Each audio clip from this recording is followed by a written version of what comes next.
Welcome to Novara Live. I'm Michael Walker, and for the first time in a while, I'm joined by Ash Sarkar. It feels like we haven't done this together in far too long. Ash, how are you doing? You know what? It has been too long. And while I haven't been blameless in it, I've been working doing a couple of other bits for Novara, which meant I couldn't be here on a Monday. I do think you going on holiday, it sort of destabilized me emotionally a bit, Michael. It felt like when dad goes out for milk and, he doesn't come back for a few months. Well, I've been camping near Sheep in North Yorkshire. My neck is actually quite crooked because I should have taken a comfier bed, but I used up all the space to have a double duvet instead of something to lie on. But I'm suffering for it now. What we're going to be talking about tonight—that's what you want to know, isn't it? Farage, as you can imagine, is blaming migrants for what he is describing as a lawless Britain. Hamas releases footage of a hostage taken on October the 7th. And Rachel Reeves has some interesting thoughts on Jeremy Corbyn. And the Sydney Sweeney controversy, which even though I've been camping and without reception, I've been fundamentally aware of, has now reached the White House. If you've got no idea what I'm talking about, wait till the final segment. If you'd like to support our work, you can sign up at novaramedia.com/support. Britain is descending into lawlessness and migrants are to blame. Now, this appears to be the key message being expressed in a wave of protests across the UK this summer, and which is also being promoted by senior politicians in Westminster. Now, the most dramatic manifestation of this new zeitgeist are the demonstrations which have taken place outside various hotels being used to house asylum seekers. This weekend, the focus was on the Britannia Hotel in Canary Wharf, where on Saturday a group of women and children gathered, singing chants like this.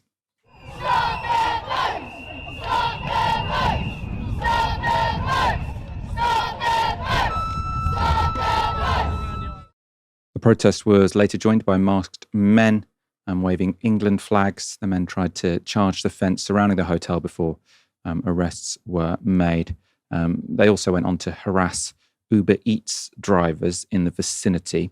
There are also clashes between anti-migrant protesters and a much larger group of anti-racist counter-protesters near the Barbican Thistle Hotel in Islington, which is being used to house asylum seekers, or is thought to be being used to house asylum seekers. The police said 9 people were arrested at those protests. Of course, these all follow protests outside a hotel in Epping, used to house people seeking asylum. Those demonstrations, which have been going on for a couple of weeks, have been attended by both locals and the organised far right. And they followed the arrest and charge of a man living in the hotel for sexual assault, harassment, and inciting a girl to engage in sexual activity. In interviews to the press, many of those attending the Epping and Canary Wharf protests have suggested they were not far right, but just concerned about safety. But in Manchester, protesters were much more forthcoming about their radical aims. An estimated 600 protesters, mainly men, waved Union Jacks in a protest organised by the far-right Britain First, calling for mass remigration. Remigration is a term popularised on the European far-right to mean the deportation of non-white people from Europe, whether or not they have citizenship. That radical and racist demand has not been endorsed by any major UK politician. Let's pray it never will be. But leading politicians are much more open to the demands of those protesting outside hotels. Robert Jenrick is the Shadow Justice Secretary. He said this to the BBC's Nick Robinson this morning. I respect those people who are peacefully protesting outside hotels this weekend. I understand why they feel so concerned. They're seeing their communities damaged. And I'm afraid there is increasing evidence of a serious link between illegal migration, migration generally, and crime, particularly sexual crime against women and girls. In London, 40% last year of all of the sexual crimes were committed by foreign nationals, despite the fact that they only make up 25% of the population. And some of the data that we're seeing, we don't have good data at the moment, but some of the data we're seeing is very striking. Afghans and Eritrean nationals are 20 times more likely to be convicted of a sexual crime than a British national. These are very shocking statistics, and I understand why mums and grandmothers would be out on the streets in places like Epping and Canary Wharf voicing their legitimate concerns. Let's just be clear on those figures. When you say that 40% of those offences are committed by foreign nationals, not all of those foreign nationals will have been migrants who've come across the Channel. They may not be asylum seekers. Indeed, there may be people who were granted asylum by a Conservative government. Yeah, absolutely. But you are seeing daily reports now of very serious crimes, numerous sexual crimes, from those individuals who are staying in hotels. Of course, do you see dangers in pointing this out? If you, as a mainstream politician, are you not in danger of fueling anger, fueling hatred indeed, by linking migration to rape and sexual assault? I think you just have to be honest with the public, and that's what I've always sought to be. So I think the most sort of explosive claim he makes there is that Afghans and Eritreans are supposedly 20 times more likely to commit sexual offences than British citizens. Now, I've heard that repeated a lot, actually, in right-wing media like GB News and The Telegraph. Looking into it, it's on fairly shaky ground. So it's based on freedom of information requests from the Ministry of Justice about convictions for sex offences by nationality. And then they divide that by the estimated overall population. The calculations were done by the Centre for Migration Control, which is hardly a neutral-sounding organisation. And notably, the claims made about Afghans and Eritreans are based on a total of 77 and 59 convictions over a 2-year period from 2021 to 2023, respectively. So a very small data point, presumably absolutely enormous margins of error. So these aren't particularly robust findings. And the claims made by Robert Jenrick were put to the Immigration Minister, Angela Eagle, later on Nick Robinson's show. It was my phrase, playing with fire, and I put it as a question to you, not as an assertion. Are you saying you think the Conservatives, and in particular Robert Jenrick, are, or are you open to a debate that says this is uncomfortable for some, talking about the nationality of people who carry out crimes, and particularly sexual crimes, but it is one that the government wants to have, providing the data is right? I don't mind having debates about anything, but I think we haven't got good data on this, and I think that we've got to look at the principle. And that is that we've got to deal with all sexual criminality, whoever perpetrates it, in that way, in an almost colour-blind way. If a girl has been abused by somebody or has been subjected to a vile sexual crime, it doesn't really matter what the colour of the skin of the perpetrator is. We've got to bring that person to justice and look after that victim. That was Angela Eagle saying she doesn't mind having a debate about migration and crime. Someone who's actively seeking one, though, is Nigel Farage. He's using the summer recess to claim that Britain has sunk into lawlessness. And that was the theme of another of his set-piece press conferences today. Good morning, everybody. I apologise to cricket lovers in the room. I know that just down the road at the Oval, something rather important is going on. But we think week 3 of our Lawless Britain campaign is quite important too. Yes, we are on week 3 of Reform's Lawless Britain campaign. And what made this one so important it was worth missing the cricket for? Well, the party had a new defector. The Tory Police and Crime Commissioner for Leicestershire and Rutland has switched to the party. And then the new teenage Reform leader of Warwickshire County Council went on stage to claim there had been a cover-up about the immigration status of 2 men charged in connection with the rape of a 12-year-old girl in Nuneaton late last month. Really appalling case, been across the press this weekend. And Farage ended his speech by saying this. I made this point 2 weeks ago, but I'll make it again today. None of these young, unidentified males that are coming into this country should be free to roam the streets. They should be detained ahead of them being deported. And that is absolutely what we stand for as a party, and we mean it. And we'll do that to protect the British people. We have simply had enough. Ash, I suppose because we haven't been on this show for a while together, we haven't really spoken about this sort of new wave of protests outside hotels used to house asylum seekers. And I suppose the very proactive way in which, the Conservatives, Robert Jenrick, kind of more than Reform, is really trying to link migration and crime. and both parties are suggesting that sort of we're descending into lawlessness. Clearly has some traction. So immigration is now the top concern of the electorate, according to YouGov. Health is second, crime is third. Reform way ahead in the polls. I mean, how are you looking at all of this? I mean, the first thing is that when Robert Jenrick says, well, you see daily reports of serious sexual crimes committed by immigrants, this is something which is a reflection of media coverage and something's place within the attention hierarchy rather than what's going on. Because if you go looking for serious sexual crime, you're going to find it amongst every single demographic, every single ethnic group, every kind of immigration status. And the difference between how we're viewing these kinds of crimes is entirely determined by the perceived immigration status, assumptions that are made about immigration status, and also their perceived ethnicity as well.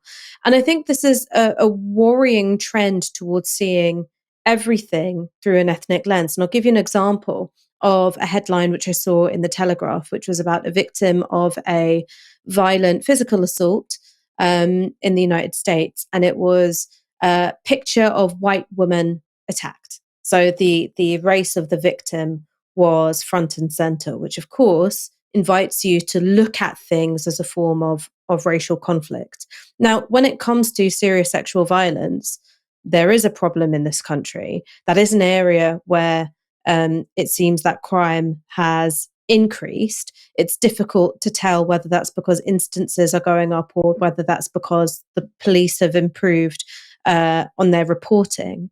But where you particularly find underreported serious sexual violence is where perpetrators are known to victims. And so all of this blustering in the press, which is basically a way of trying to see crimes committed by particular demographics as representative somehow of that entire demographic, that isn't going to in any way address that problem of underreporting. For that, you need actual good quality policing, good relationship building, particularly for child victims of sexual violence.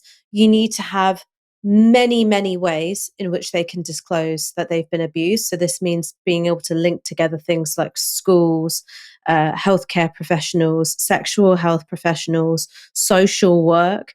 I would have said youth clubs, except of course they've all been closed down. And this is exactly the kind of thing which is missing from the discussion. So instead, you're invited to imagine, well, if we were an ethnically homogenous society, if there weren't immigrants here, if there weren't people seeking asylum here, we wouldn't have a problem with sexual violence. No, you would. And actually, lots of those things which are really important for identifying victims of abuse and helping them disclose, they've been cut to ribbons over the past 14 years. And there's one last thing that I want to say about this, which is if any of these people were taking violence against women and girls seriously, well, maybe we'd have a conversation about the fact that 2 out of every 5 men who were arrested and convicted for offences during last August's riots, which were catalysed by the spread of misinformation after the Southport stabbings, 2 out of every 5 of those men have prior offences of domestic violence. So you tell me, do you think these people care about the safety of women and girls? Well, not in their own home. Yeah, I saw that statistic as well. Pretty striking. And I suppose sort of going back to, I mean, it wasn't a debate between Robert Jenrick and Angela Regal because they weren't in the same room, but sort of it was Nick Robinson interviewing them in turn. And he sort of put Robert Jenrick's, sort of amateur data analysis to Angela Regal. And she said she's happy to have the debate, but she wants to have it based on good data. And I suppose there's 2 responses if this becomes a sort of much more salient, let's say, talking point as we go forward. Do you say, okay, well, let's get the good data and see what it says? Or do you say that this is too incendiary a conversation to have and we should sort of just have a colorblind approach to all of this and not try and work out whether or not there are different groups with different immigration status, in different housing situations. Should we be looking into this, or should we say this is all sort of a distraction and it could send us down a rabbit hole? Well, the thing is, I'm not against gathering data on anything. For me, it's really about how is this data going to be interpreted and how is it going to be used.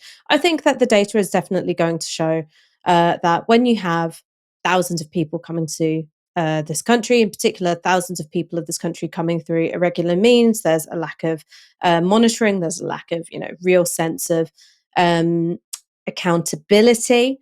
And this is a crisis which, by the way, was created by the Conservative government really closing down on the avenues for safe and legal migration and ways for people to claim asylum. Of course, some of those people are going to be criminals. Some of those people are going to commit sex crimes, right? That's just a fact.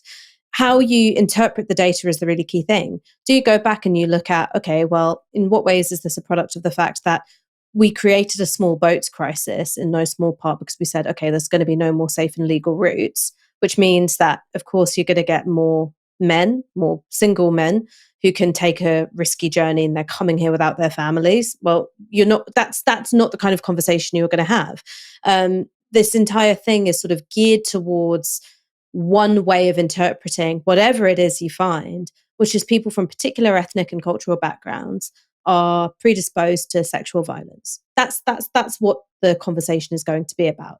And it's a conversation that's going to take place regardless of whether or not there's good data, because that's how these talking points work. So should the fact that there's a racist conversation stop you from trying to gather good data? I think the answer is no, because the conversation is going to happen anyway. And maybe there's a possibility of data being used in a useful way to actually tackle the problem of violence against women and girls, and in particular sexual violence. But I think that whether or not the data is there, this thing is still going to happen. Let's talk more about data and crime in general. As I said earlier, immigration is now the top issue facing the country, according to voters. That's according to YouGov. Health comes in at second, and crime is third. So people are really, really worried about crime. There is, though, a mismatch between, or a seeming mismatch between people's concerns about crime and the actual trajectory of crime. So the ONS Crime Survey, which is pretty much the gold standard for recording trends in crime rates, shows that the overall prevalence of crime is at 1/4 of its peak in the mid-1990s. And that's sort of the same trajectory for violent crime as well. So some of this can be explained by sort of it being harder to steal a car. It's much harder to break into a car. CCTV is everywhere. People play more computer games instead of going out when they're young men, who are the people who are always most likely to commit crime. Loads of explanations for this. I find it a very interesting sort of conversation and debate. But it's not reflected in how people think about crime. And some people have been explicit that statistics aren't good enough for them. Isabel Oakeshott, who lives in Dubai, in fact, has written in The Telegraph that it's no good telling us there's less crime. The British people know better. To her credit, she does include in the piece the fall in crime registered by the ONS Crime Survey. Just to note, the reason the Crime Survey is considered a sort of the gold standard when it comes to trajectories, when it comes to crime, is because if you look at reported crime reported to the police, you can never tell if the underlying crime has increased or just the reporting of it has increased. Whereas the survey, it's sort of a huge representative sample, and it says, have you been a victim of crime? Or have you been a victim of each of these different subsets of crime over the past year? So it's seen as something which is less difficult to interpret. She says, though, that it's really petty crime that people notice, not just this sort of overall fall in crime. So she says this general sense of lawlessness is what Nigel Farage was talking about when he declared that our country is facing societal collapse. Apocalyptic sounding, yes. Borne out by every line of crime data, no. But reflective of how hundreds of thousands, potentially millions of people in this country actually feel, absolutely. It's interesting, isn't it? Because it's sort of like, it might not be true, but this is how people feel about it. So I personally think the job of a commentator should probably be to outline facts, not just reinforce people's potentially misplaced feelings. Is it borne out in the data? No. Are people still annoyed about it? Yes. Therefore, I'm going to go on about it. There was a more nuanced discussion of crime in the FT. And actually, it wasn't a million miles off from some of the points made by Oakeshott. So John Byrne-Murdoch's latest article for the FT is called The Great Crime Paradox. And the paradox is the aforementioned disjunction between the actual trends of overall crime and violent crime and people's perception of it. But John Byrne-Murdoch does give weight to the argument that people's concerns aren't all an invention So he says, a key factor driving public perception is that while the most dangerous crimes have thankfully become much rarer, many of the most visible offences are on the rise. The UK is a good example. Violent crime is down significantly, a fact backed up by both population-wide surveys and hospital admissions data. The public feels this change. In the late 1990s, 25% of Britons were worried about violent crime. Today, it's 8%. But other offences are sharply up, most notably shoplifting and theft from the person, both of which are at their highest in at least 15 years. This shapes perceptions. Violent crime is especially alarming, but most of it is not random. Just over half of victims know the perpetrator and have been attacked before. It also often happens away from public view, making it a distant phenomenon for the majority. By contrast, rapidly rising snatch theft is almost always carried out in public by a stranger on a first-time victim, giving a much greater sense that this could happen to me. Ash, I keep sort of flipping on this topic. Clearly, crime is something that people really care about. Number 3 in terms of the most important issues now, over and above the cost of living, for example. I sort of switch between thinking this is just a social media thing, which is the fact that sort of like people aren't actually seeing crime themselves. They're seeing disorder and crimes committed on social media, because now it's the case that the most appalling crimes will just, millions of people will view it on social media. Then people look at that and think, God, it must be dangerous outside. That must be representative of overall society, and then get a completely misplaced idea of what it's actually like in the world. You see this especially with sort of all these accounts about London that make it seem like London is this terrifying place to walk around. Obviously, I live in London, you live in London. It's quite nice to walk around. It doesn't look like those Twitter videos that keep going viral on right-wing Twitter and across the United States, right? They're always like, what the hell is going on in London? London's actually pretty nice, which is why so many people want to live here. But it's also potentially not just an invention of social media because of, as John Murdoch said, there is an increase in certain petty crimes, which can give people a sense that disorder is on the rise, even if crime isn't. What's your take on this? It seems to me that the thing that we're really drilling into is feeling safe. And whether or not you feel safe, it has to do with what you see in your environment around you, what it is you see being reflected back to you through the media, both traditional broadcast media and also social media. And also what's playing on your mind. And sometimes that can be a combination of those two things, right? Maybe you've heard a story about something that's happened to somebody you know. So whether or not you feel safe, it has a relationship to what's going on, but it also has a relationship to what it is you're seeing. First, when it comes to thinking about violent crime in London, there is still a serious youth violence problem in London. When it comes to things like phone snatching, someone riding up beside you on an e-bike and grabbing your phone, that is a problem which has gotten worse, because when I was growing up, that people didn't have e-bikes. So we had to get mugged the old-fashioned way of someone coming up to you and being like, what have you got for me? Now these kids, they don't even say that. So rude. We're losing recipes. But in terms of the serious youth violence problem, it is absolutely not what it used to be. Like it really, really isn't. And the way in which I always think about it is that stretch which used to be known as Murder Mile in Hackney. They're selling matcha lattes there now. So the portrait that's being painted on far right social media is really, really inaccurate. One thing which I think the social media does, though, is that it makes visible things that would have only been known to you if you lived there, if you got a local newspaper, or if you saw something happening. So I remember when I was growing up, which, by the way, is a way to sound absolutely fucking ancient, but it wasn't in Victorian times. I'm talking about the early 2000s. There was like a particular trouble spot for when all the schools got out. And like the school kids, when they got out, caused absolute havoc. There was fights. And then one time they all descended on the commuter trains and started like hammering on the windows and threatening people and making them feel scared. That didn't make national news. That's not something that you would have seen if you didn't live in the area. The most it got was a bit of pickup in the local newspaper.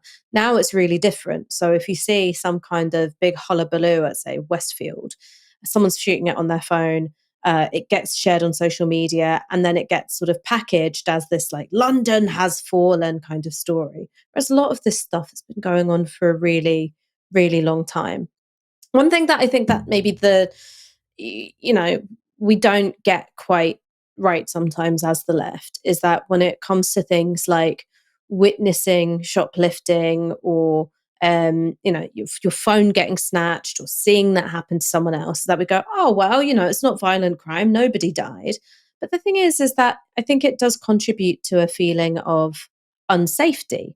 It does, because you go, all right, well, I can see people breaking the law with impunity all around me. What about the laws which are meant to keep me physically safe? And I think that is an important thing to consider. What's also important to consider is that shoplifting is strongly associated with rates of poverty in any particular area, deprivation, inequality. And, another thing to consider is that if you've got that London grip, like I do, you're not losing your phone. Twice the e-bikes have tried to take a phone from me, Michael, and twice they've been thwarted. I have seen people get their phones stolen by people on e-bikes, and it is like people are so distressed when it happens to them. I've seen someone's e-bike get stolen as well from them. He was really distressed. I mean, the thing with I suppose the other thing with the shoplifting thing is I think people tend to think it's, like a mom just putting a bit of the shopping in the basket to feed her kids. I think it's kind of more people going in, and I've seen people go in and clear shelves in the co-op of sort of all the drugs, all the pills, which I think is then to try and sell it later on. So I think there's sometimes a naive assumption about what the rise in shoplifting is about, whereas actually I think it's often organized crime involving drugs as well as just sort of someone who's struggling to afford their shopping. Clearly both of those things happen.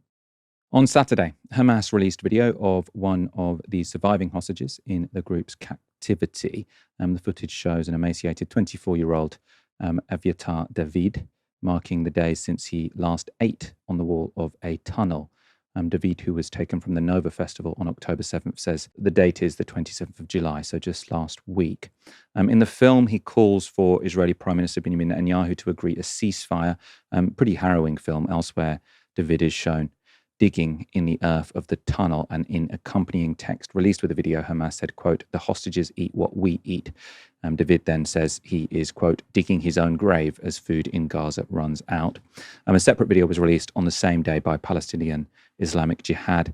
It shows a very thin prisoner, 21-year-old Rom Brazlavsky, weeping and appearing to be in a great deal of pain. He describes himself as on the verge of death and also calls for Israel to allow more food and water to enter the strip. Now, it's safe to assume the comments of both David and Brazlavsky were made under duress. That means that media organizations, including ourselves, wouldn't usually show them. We're playing them for you, though, because the families of both men have asked for them to be released.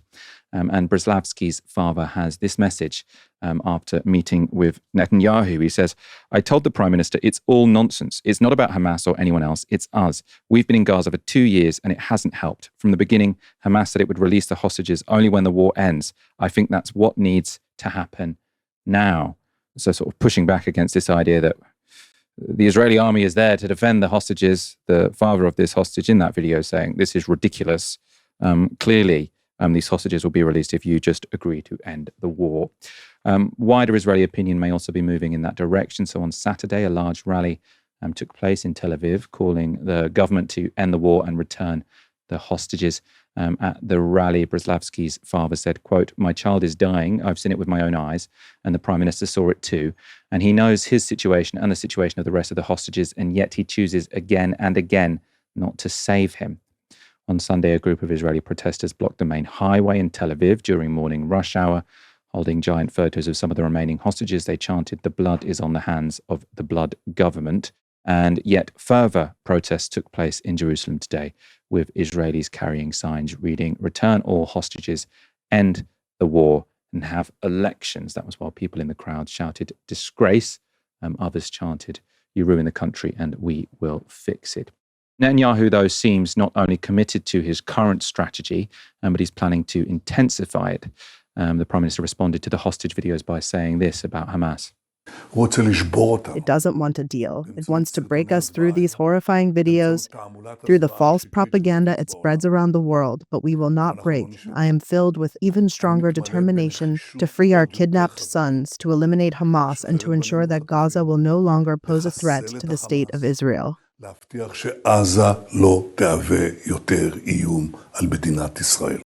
As has been evident for many, many months now, Netanyahu has no interest in the release of any hostages. His aim instead is the ethnic cleansing and genocide of Palestinians in Gaza, which means it was no surprise when over the weekend various newspapers reported that Netanyahu was planning to expand Israel's military offensive in Gaza, as if that's, how is that imaginable? How could you possibly expand the genocide that we've already been seeing?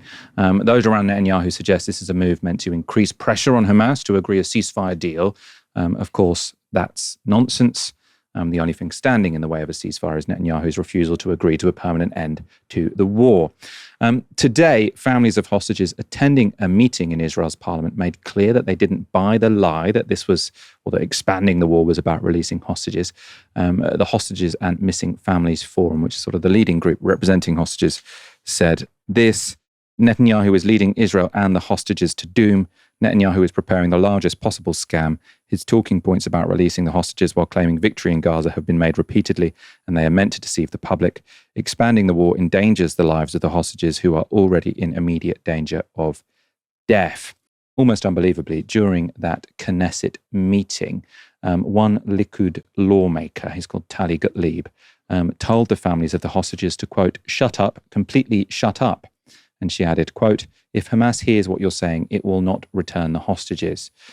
The families are not alone, though. More than 600 former Israeli security officials, including retired heads of the intelligence agencies, have called on Trump to pressure Netanyahu into ending the war.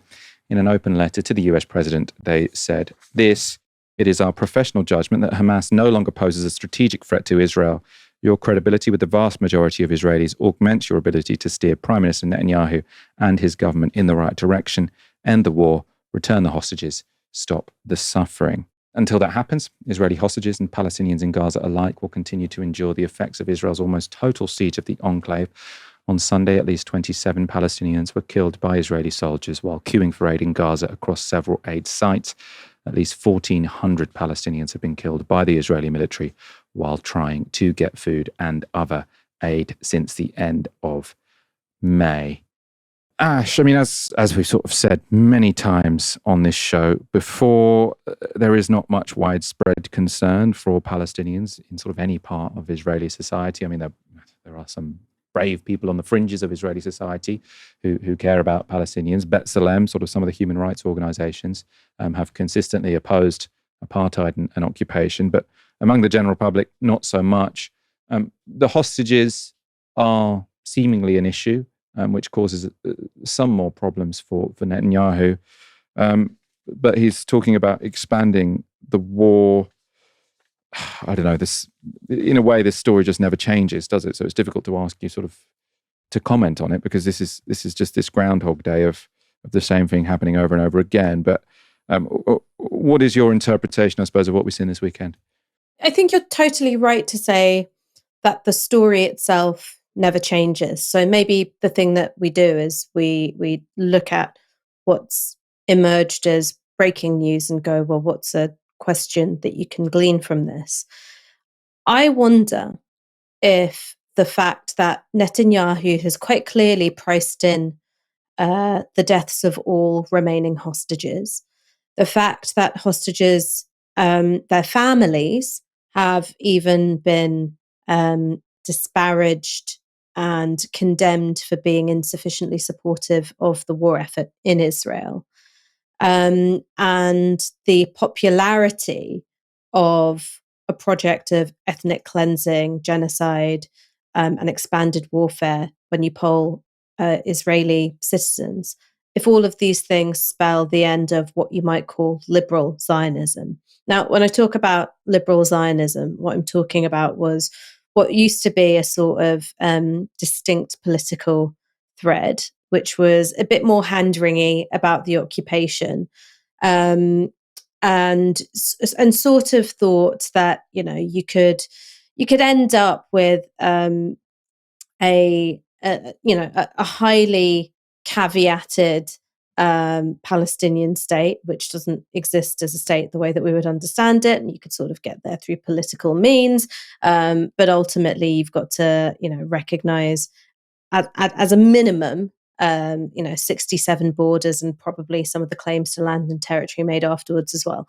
I wonder if that is now dead as an Israeli political tradition for all intents and purposes. And so I guess that's my question thrown back to you, which is, it's going to be coming up to 2 years since October 7th. Now, we know that this didn't start on October 7th, but thinking about this stage of the project of ethnic cleansing and the genocidal war in Gaza, do you think that it's changed Israeli politics permanently? What I mean by that is that you've got people who were quite powerful within the Israeli state, within the Israeli military, saying, stop the war, return the hostages, need a ceasefire. And quite comfortably, so far, Netanyahu and his cabinet have been able to brush these individuals aside. So there seems to be, no shortage of, former senior XYZ from Shin Bet now says that the war's gone too far. It doesn't seem to matter politically. So I wonder if the wing of Israeli politics, represented by the likes of I believe his name is Ehud Olmert, if that's just dead in the water. So it's now going to be a political contest at any future election between the Israeli far right and the further right. And that's it. That's the question I'm asking. I think that's been the case for a long time, right? So I think sort of Labour Zionism died about 20 years ago, sort of when that whole peace process broke down. So it's been sort of Netanyahu and people very close to him politically for a very, very long time. I suppose, the liberal Zionist hope would be that Netanyahu causing so much destruction will reawaken the sort of Labour Zionism and the liberal Zionists who at least say they want a two-state solution, instead of sort of proactively celebrating genocide. I don't know if the demographics of Israel work when it comes to that, and I haven't sort of seen any polling that suggests that there's suddenly going to be this reversal to liberal Zionism. So I mean, it looks like sort of Netanyahu and the politicians to his right are here to stay. And I mean, I've said for a very long time, the only thing that's going to stop Israel doing what they're doing is severe international pressure and consequences, like happened with the South African apartheid government. Does that make sense? That makes total sense. That makes total sense to me. I suppose then there's an interesting thing in terms of the position of the Labour Party here in the UK. And I wouldn't say it's a particularly strong position on the Labour left, but there are some notable individuals who are close to the Corbyn project. For instance, John Landsman, who would probably describe himself as a liberal Zionist, who I think are finding themselves or have found themselves. I mean, I always thought that position was out of step with reality, but now I just think it's completely, it cannot survive contact with reality at all. And it's the thing which I think about again and again when you hear people talking about, a two-state solution, right? Labour's favourite thing to do is bleat about the need for a two-state solution. And even many socialist groups here in the UK say, need a two-state solution. And I'm not here trying to preempt what kind of just outcome, is or isn't ideal at the end of a political peace process. But just thinking about what is likely to happen, what's realistically possible. When before October 7th, you've had nothing but land grabs and incursions and, these sort of episodic bombardments of Gaza. Now you've got, a full-scale genocidal war, the acceleration of settlements and the acceleration of IDF incursions in parts of the West Bank. And the official position from the likes of Tzipi Hotovely is, look, two states, you're having a laugh, is that this sort of seems to be like, this weak, plaintive bleat, which has absolutely no contact with what's going on in Israeli society at all. Now, I happen to think that that's always been the case, but I'm sort of curious as to how Labour, liberal Zionists who would otherwise think of themselves as being on the left, how they make sense of it, because I don't see how you are able to talk about a two-state solution with any degree of seriousness anymore.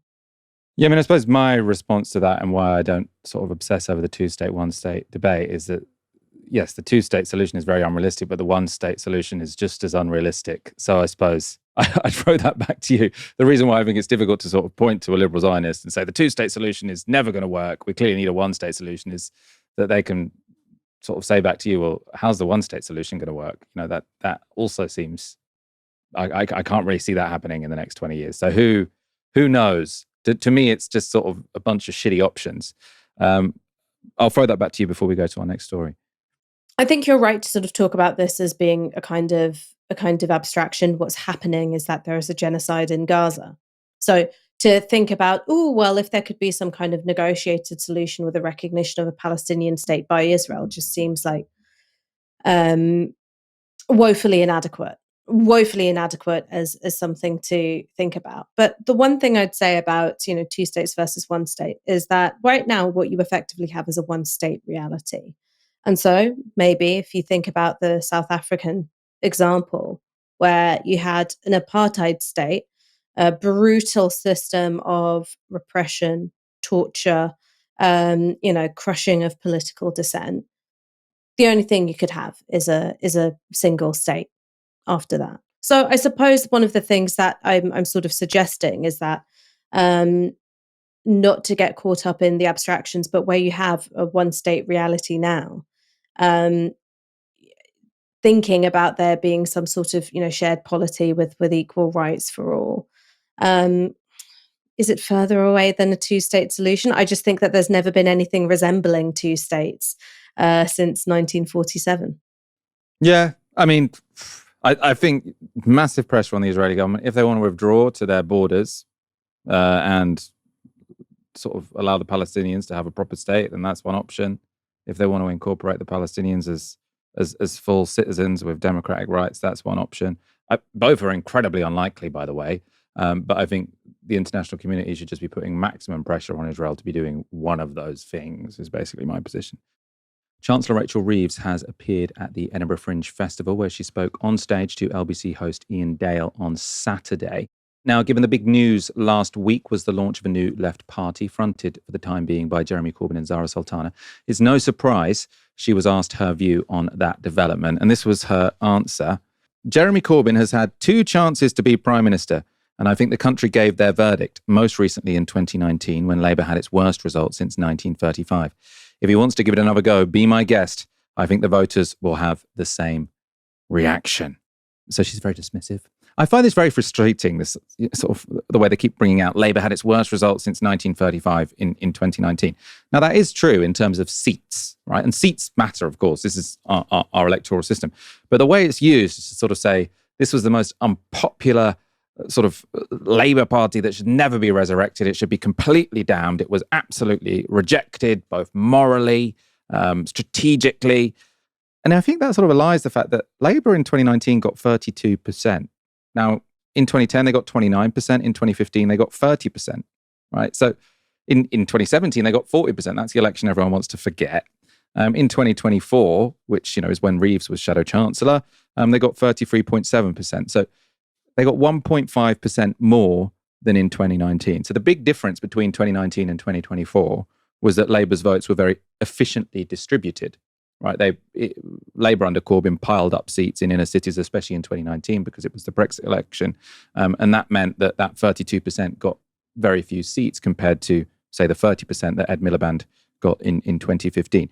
Now, clearly, well done to the Labour Party in 2024 for efficiently spreading their vote, but that's why people call this the sandcastle landslide, right? Because it could very, very easily crumble. And it looks set to crumble because now, guess what? Their votes are spread efficiently, but they've only got 22%, which means they could lose virtually all of their seats. So this idea that getting 32.2% in 2019 is this historic low, which means that Jeremy Corbyn should be banished from sort of politics forever, I don't buy it. I'm not sure she buys it either.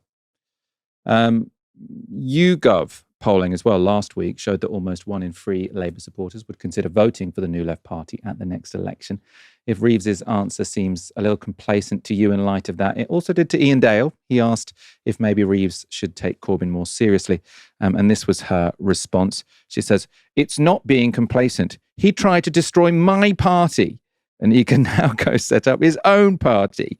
The country has rejected him twice. The bloke's got a big ego. He can have another go, but I think the country will have the same verdict. Well, the country at the moment really hates the Labour Party, and it doesn't like you very much, Rachel Reeves. So if we're going to go by sort of popular opinion, I'm not sure you're going to come out on top. When it came to Labour's own record in office, Reeves was a little less bullish. She admitted there was a possibility voters were fed up with both Labour and the Tories and would turn to reform instead, saying that is the risk. And so our job is to deliver on the promises we made in our manifesto, but also to show when we're making decisions who we're prioritising, that we're always prioritising the ordinary working person on a modest and middle income who have been battered by cost of living challenges the last few years. Ash, I mean, I think Labour are going to be incredibly rattled by the new Corbyn Sultana party. I mean, it only needs to get 10% to be a serious problem for the Labour Party. I think it will probably get more than that. What do you think their strategy is going to be for trying to sort of beat back this new left alternative? Call everybody an anti-Semite? Probably. I mean, that's the only thing I can really think of them doing. When it comes to Rachel Reeves, Keir Starmer, Morgan McSweeney, obviously, it's like they're a machine built only for a single purpose. So if you've got an electric whisk, you're not going to ask it to, I don't know, put up your shelves. It can only whisk. And, you know, this is a political project which could only punch left and try and signal credibility along really, really narrow lines. So you see this with Rachel Reeves. What she did was she created a rod for her own back. She said, okay, you know, the OBR gets effectively a form of political veto over any budget that I want, because she made the idea of not listening to or sidelining the OBR such a huge attack line. And the OBR isn't always right in terms of its forecast, and also has a very narrow way of looking at what the Treasury should and shouldn't be doing, and also said, these are the fiscal rules that I'm going to stick to. And the problem with those fiscal rules is that, one, people aren't confident that you can deliver on the sort of growth promises that she made while sticking to those fiscal rules. But if you then abandon your fiscal rules, which you've made a career-defining feature of your time as Chancellor, well, then the bond markets are going to go crazy. This is a machine which can only punch left and say, we're going to outsource governing and making economic decisions to the OBR.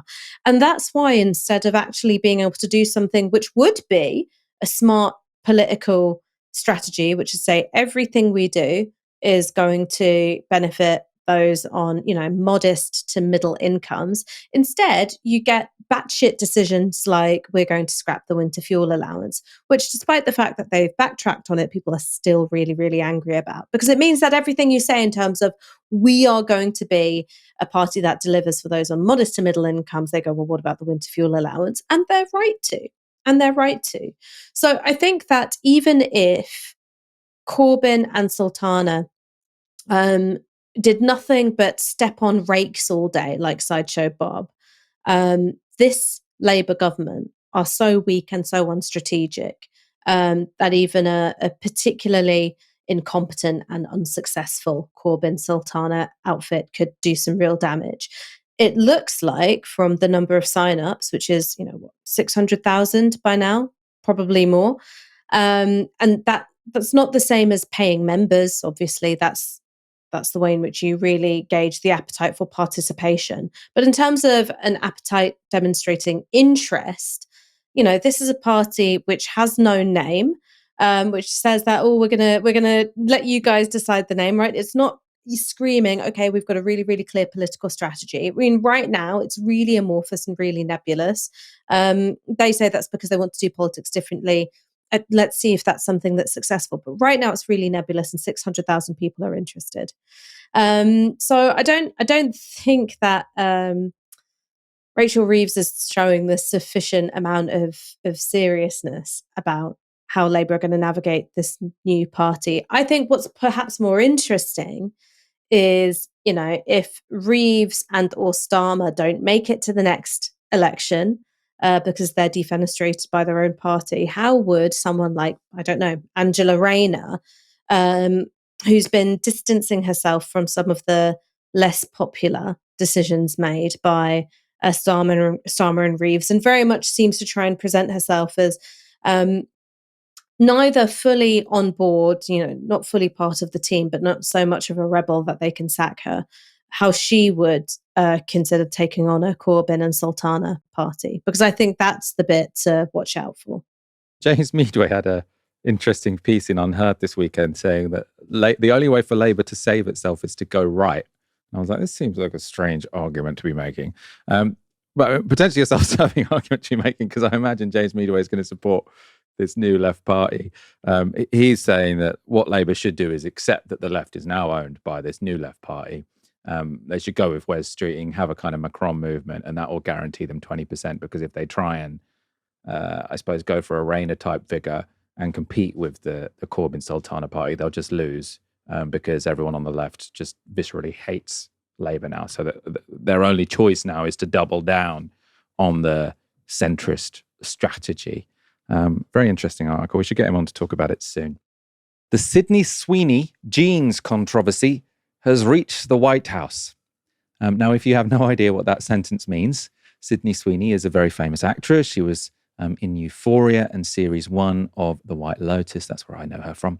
And last week, she starred in this advert for American Eagle jeans. Genes are passed down from parents to offspring, often determining traits like hair color, personality, and even eye color.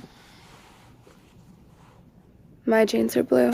Sydney Sweeney has her genes. Now, the ad was controversial because obviously it's a play on the double meaning of genes, and saying this white woman with blue eyes and blonde hair has good genes appears to play on, I suppose, the racist idea of eugenics and racial hierarchies. Now, I think there's something to that for sure, though some of the criticisms did veer into the far-fetched. So the message that's communicated, you think, covertly in a way, is what? Sort of slightly dog whistle fascistic stuff? I believe somebody made a mistake and made an oversight, did not consider the diversity of perspectives, and inadvertently, perhaps, although we know that marketing executives have been quite open about wanting to stir some kind of controversy with this campaign, I believe that they inadvertently made this implication and made that parallel between so-called good genes and offspring and the language of passing down these good or great features, and this model whose initials, quite frankly, don't really benefit the kind of scandal. Oh, come on. That is... Oh, no. Because her initials are SS. True. Okay, well, let's just give up and go home. Right, well, it seems from that, the Nazis are back and they're trying to sell you genes. Anyway, this whole ad drama, much of it ridiculous, some of it reasonable, got a new bounce in the news agenda yesterday when it was revealed that Sweeney is registered as a Republican in Florida. And it got another boost when Donald Trump said this. Sydney Sweeney, it came out this weekend that she was a registered Republican. Any thoughts on that? That who was? Sydney Sweeney. She's like a very hot actress right now. She's a registered Republican? Yeah. Oh, now I love her ad. Is that right? Is Sydney Sweeney? You'd be surprised at how many people are Republicans.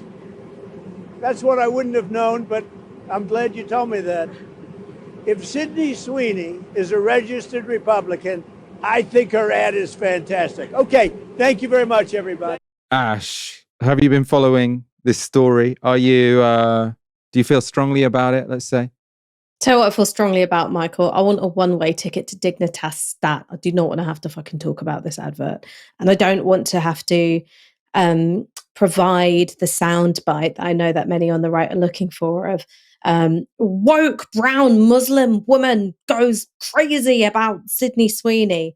The simple fact is that brands are trying to work out how to pivot and make the most out of the post-woke moment. Because every single brand hires an army of marketing experts to sort of take the temperature of like, well, what's the mood? What's out there? And try and think about how they're able to reflect that mood back to a consumer audience so that consumer audience buys stuff. It doesn't mean that they're sincere in advocating, The 14 words of wanting to secure a future for blue jeans and Sydney Sweeney. But they also weren't sincere in wanting to support Colin Kaepernick when he was blacklisted by the NFL for taking the knee, or Jaguar when they put out an advert which was, very diverse, very genderqueer, and doing that to sell cars. They were just trying to make the most of what they thought the zeitgeist was, which was in favor of diversity and progressive causes. Now, the cultural pendulum has swung. And so American Eagle is like, okay, Sydney Sweeney, there's this sort of controversy that's been surrounding her for some time because she's a very, conventionally beautiful woman. She's been sort of a target for people saying that, she represents something deeply regressive. How can we play into that? Stoke some controversy, which means that this ad is going to get free airtime, right? Don't forget, brands have to pay for advertising space. If their advert is being replayed on the news or being shared on social media, they don't have to pay for that ad space. And also, how can they perhaps, welcome in a whole new market of people who, might be Republicans, might be Trump fans, and make them think, we're the brand of jeans for you. Levi's, I believe, responded with a Beyonce ad because she's partnered with Levi's, because denim, the Cowboy Carter tour, again, everything in pop culture is just marketing. It's just to sell you stuff. It's not real art.